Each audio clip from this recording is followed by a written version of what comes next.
And this was eloquently stated many years ago by Carl Sagan in his book Cosmos. So I think it's important to recognize that the atheist has a very valid position here, a good question. And in one of our later videos, we will talk about, where did God come from? Because I think that's a valid question and one that is important in understanding the nature of God. But that's not our subject right now. Right now, I just want to point out to you, you can't just blow this off. Now, there's another perspective.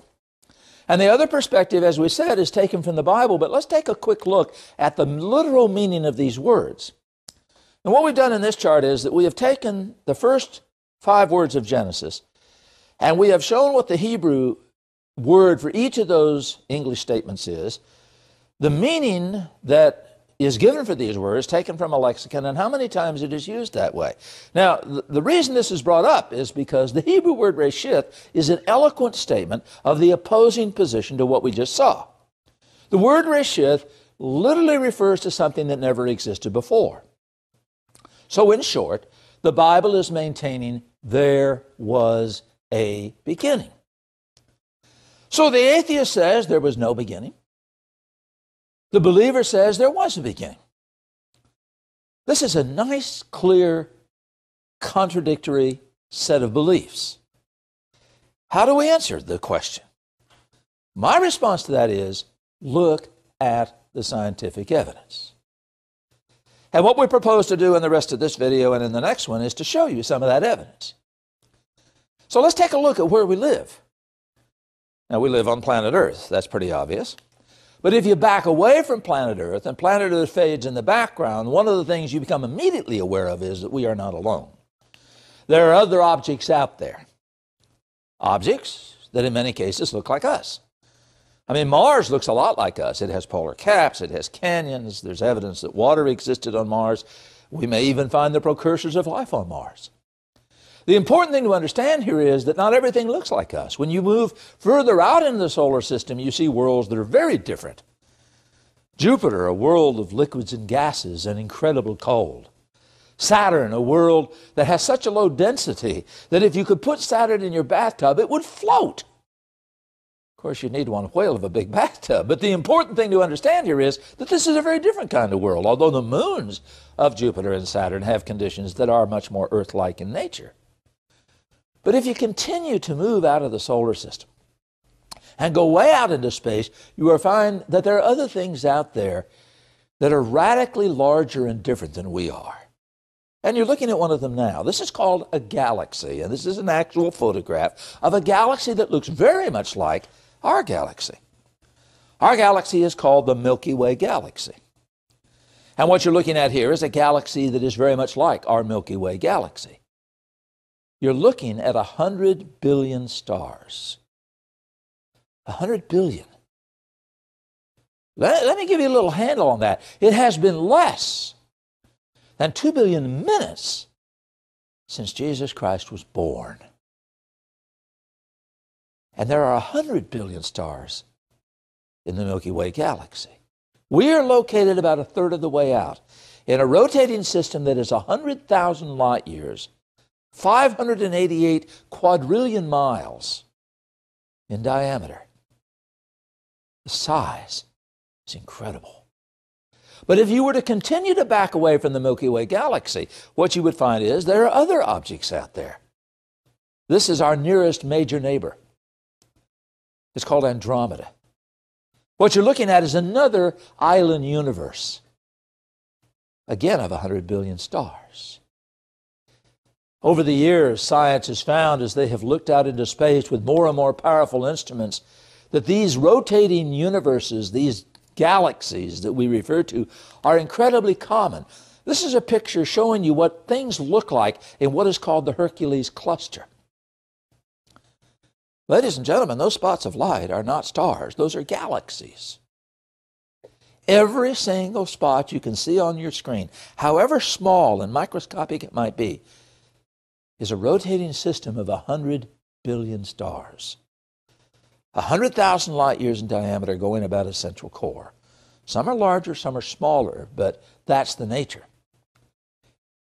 And at the turn of this century, we have found with the Hubble telescope, the magnitude of stars is just incredible. Here's a Hubble picture not too long ago, showing you how dense it appears galaxies are. Now, the reality is these things are millions of light years apart, billions of light years apart in many cases. But the important thing to understand is every spot of light is another galaxy. The size is incredible. What's interesting also about this is that these things are moving, and we can measure their movement. And they're all moving away from each other. We live in a universe that is expanding. Now, in our little animation here, we have a triangle. And let's just suppose that there were 3 galaxies located at positions A, B, and C in that triangle. As we animate this, what you see happening is that the system is getting larger and larger. And it's not just that the galaxies are moving away from each other. Space itself is expanding. Let's suppose we put this in reverse now. Instead of the system expanding, let's suppose we run it backwards. Let's suppose we move it backwards in time. What would eventually happen? Well, it's pretty obvious, I think, that if you ran it backwards in time, it would eventually end up at an infinitely small point, a beginning. This is called a singularity. And it's important to understand that this is a beginning. It is exactly the question that we have been talking about. It is one of many arguments that demonstrate that we don't live in a universe that is made of matter energy that has existed eternally, that there was a specific beginning to the creation. Now, let me anticipate an atheist argument here, one I would certainly have made as an atheist. This is called the oscillating or pulsating universe. The idea here is, well, how do you know that the universe didn't start out the way you've described, but eventually it ends up stopping in its expansion, and then gravity pulls it all back together, and it becomes a singularity again, and then the process repeats all over again. How do you know we don't live in a universe that just expands and contracts and expands and contracts and expands and contracts forever? A universe that is eternal. There has always been a lot of discussion about this. But in the year 2000, a discovery was made by astronomers that is just absolutely astounding. What they did was that they started looking at the motion of the galaxies, because you see, we hadn't been looking at galaxies for very many years, and it was difficult to know how their motion changed. Did it slow down or not? And to their amazement, they found the universe is not slowing down. The universe is accelerating. In other words, everything is moving faster today than it was yesterday. Space is not slowing down. The gravitational processes that would decrease the expansion of the universe are being overcome, at least, by some kind of dark energy, it's sometimes called, some kind of additional process that is causing the universe to accelerate. Now, this is the frontier of what is happening in science. But the important thing to understand is that what it tells us is the universe will never collapse back on itself. We live in a universe that is accelerating. It will never return to its original position. So as you look back at this graphic, you have to understand that in reality what would happen is that instead of it being pulled back to a central point, it would expand forever. Now somebody says, well, what about parallel universes? How do you know that there aren't many universes and that what is happening is that matter energy is moving back and forth between universes? Well, all that does is expand the question of the creation. In other words, if we have many universes and material somehow moves between those universes, the question of creation, the question of the beginning, is the beginning of all the parallel universes. And it's important to understand also that we have absolutely, at least at the time we're making this video, not one shred of evidence that such a thing exists. But even if it does exist, even if tomorrow, after we've made this video, it's discovered there is evidence, the question doesn't change. The question of beginning is the beginning of time, space, matter, energy, the whole cosmos as a whole, however many universes might be involved or responsible within it. There's evidence here that we had a beginning. Now, there are many other questions that can be raised. One of the questions says, well, what about the Big Bang? And let me tell you the story to show you how clear this evidence is. When I was a kid, I wasn't a very nice kid. And one of my favorite projects was blowing things up with firecrackers. I used to put firecrackers in soup cans and blow them out of sight. I was good at it. And one day, some of my little buddies were out in the backyard, and I decided to play a big joke on them. I was going to throw a mud ball, an explosive mud ball at them. Now, for those of you who aren't that mean and that nasty, let me explain that. What you do is you take a firecracker and you put it in a big ball of cookie mud. And you let the firecracker burn down, and then you heave the mud ball with the firecracker in it up in the air, and when it explodes, it throws mud all over the place. And for some reason, at 13 years of age or whatever I was, I thought that was going to be a lot of fun, and I was going to get mud all over my buddies. And so I made this mud ball, and I put the firecracker inside, I lit the fuse, I let it burn down, and I heaved it out the garage window in the backyard where they were playing. The only problem was I hit the window. And the firecracker and the mud ball bounced back over my head and landed in my mother's baby blue Volkswagen convertible. There was a big bang, followed by a whole bunch of little bangs on my rear end.